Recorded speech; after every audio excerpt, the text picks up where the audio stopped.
Hello YouTube, I'm Vince White. I'm an employment attorney. On this channel, we answer publicly posted questions from YouTube users, getting folks the answers they need from an employment attorney. Excuse me, we've got a question from YouTube user Bridget. Not going to read your last name. I always recommend you not use your last name when you ask us a question. I don't want your employer to be able to Google your name and find your question. It gives them a informational advantage over you, and I don't want that. So Bridget asks us, how does one argue cases of disability discrimination?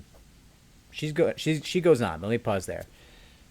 So easiest way to say that is you establish that there is membership in a protected class, which is that you are disabled, you have a disability that is recognized by the ADA or whatever set of laws you're using, and the ADA is the Americans with Disabilities Act, and you have a negative workplace consequence, the second element of that claim, right? You have a negative workplace consequence. That third element results from membership in our first element, the membership in the protected class of one who has a disability. That is how you argue a standard disability discrimination claim. We can have a discussion about failure to accommodate claims, which are generally still the same. You can still apply that rubric to them. It's functionally the same. It's just that things will look different, but the reality is, like, you're still hitting the same elements. So that is how these claims are argued. Now, the question goes on. I'll start from the beginning again, just so we get context. How does one argue cases for disability discrimination, i.e. cases that largely hinge on ethics and values and have issues that challenge our moral ideas? I think that we all intuitively understand how discrimination on its face is wrong, and yet disproportionately more cases are lost on regulatory technicalities than one. Okay, so I don't know for a fact that what I'm about to say is accurate. And Bridget, I would love for you to correct me. I would love for you to tell me what you mean. But I'll be frank with you. Good disability discrimination cases that truly meet the elements of the claim are not more likely to lose than to win. That is not true. In my experience, you're going to see more than 98% of those cases resolve without trial, generally very positively for claimants, plaintiffs, who are represented by talented counsel. That is my view of disability discrimination claims, especially physical disabilities. There is more risk in mental health disabilities.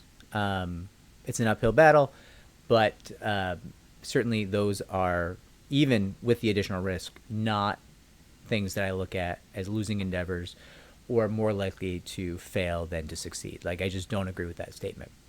So what I think you might be saying is, because you're referencing disproportionately more cases are lost on regulatory technicalities than one. I think what you're saying there, possibly, and correct me if I'm wrong, but you might be saying cases that don't meet the elements, as we just described at the top of this video, right? And here's the reality.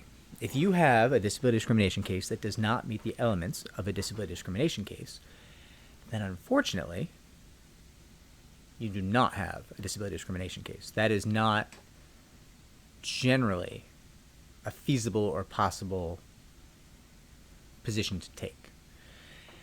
Now, I know what you're going to say.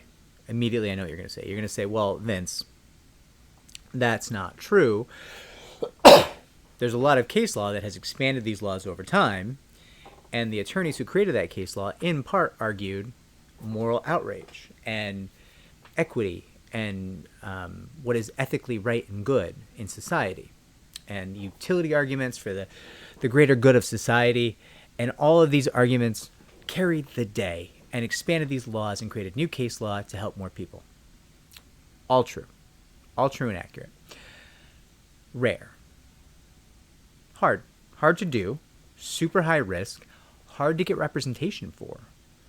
I can tell you right now, we've got a couple of those cases on our books because there's a couple situations where we just believe, listen, the law does not cover a particular thing yet, but we think it should, and we think it's really important for society and for the people in a given protected class that we do this, and we're lucky enough to have the resources and the person power, the man and woman power to get these cases done. So we're able to take a few.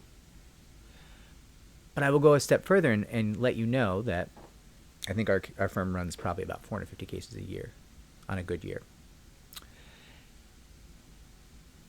The cases I'm thinking of, it's 4. There's 4 cases of that kind on our docket right now that I can think of.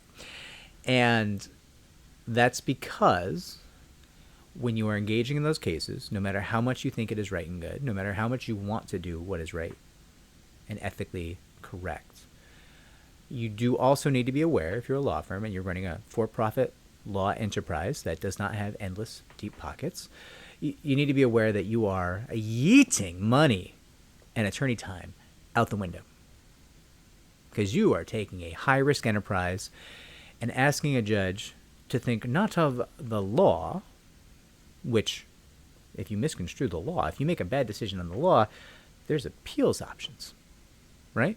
There's some recourse for that. Difficult, challenging, expensive recourse, but recourse nonetheless. Instead, if you ask a judge to make a decision based purely on what is right and good in the world, and that judge says, it's actually not what the law says, so I'm not going to do that, then as the law is generally construed, that judge is correct, right? Assuming that judge's reading of the law is correct, and I think it would be, because you're in this scenario trying to expand the law, right? You're trying to expand the law, so inherently, when you're trying to expand the law does not currently do what you are hoping the judge will find it to do, right? And generally speaking, courts will err on the side of, yeah, that's not what the law says. And I understand the moral argument you're making, but that's not my charge. My charge is not purely as a judge to do what's right and good. And somebody's already typing, but it should be. That's fine. Maybe. Not the legal system you have today. That's not the law. That's not how the law is handled. It is rare for morality and utility and public policy to trump the written letter of the law in our system. So, Bridget, when you say, how do you argue a case that might otherwise be lost in regulatory technicalities, what you're saying is, how do you argue a case that's not a case yet? And we did set that out. It's the same way that those who came before us argued these cases. Public policy. It's good for society. What is right and good and ethical. Judge, this is, just think of your most tear-jerking moment from the saddest movie you ever saw, and that's what's going to happen to this person if you don't make this right. You've got a chance, Judge. You've got a power. You've got the power to right a horrible wrong. You could be a hero, Judge. You could be a hero. Sure, you might face appeals. Almost certainly you will. And that's not good for your career. But I'm asking you, Judge, to do what is right and good and to be a hero. That's essentially the argument, right? Now, there's also going to be some legal arguments like, hey, listen, these 3 judges over here, they came close to doing this, and they wrote about it, and they said maybe we ought to do this, but they didn't exactly do it, at least not yet.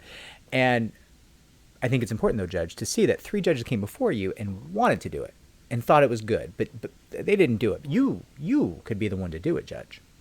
Judgy, you, it could be you, Judge. It could be you, right? If that sounds like a tenuous, desperate argument, it's because you have a good read on what a tenuous, desperate argument sounds like. Yeah, it's not, listen, it's tough. It's tough. A case that does not meet the technical requirements of a case is simply not a case. I know it's hard and stark and a bit binary in terms of how we're thinking about it, but it is also a reality here. So anyways, if this was helpful, Bridget, Like, subscribe, comment down below. Feel free to comment down below if I got it wrong. I made a lot of assumptions about your question. I'm sorry if I got it wrong. If you want to do follow-up, I will create you additional videos. It is not my intent to misconstrue what you said. Excuse me. It's merely my read of what you wrote. I read through between the lines a little too much, perhaps, and I gave you the answer that I thought you needed. But I will be here to do follow-up. So like, subscribe, comment down below, share the channel so it can grow. Take care.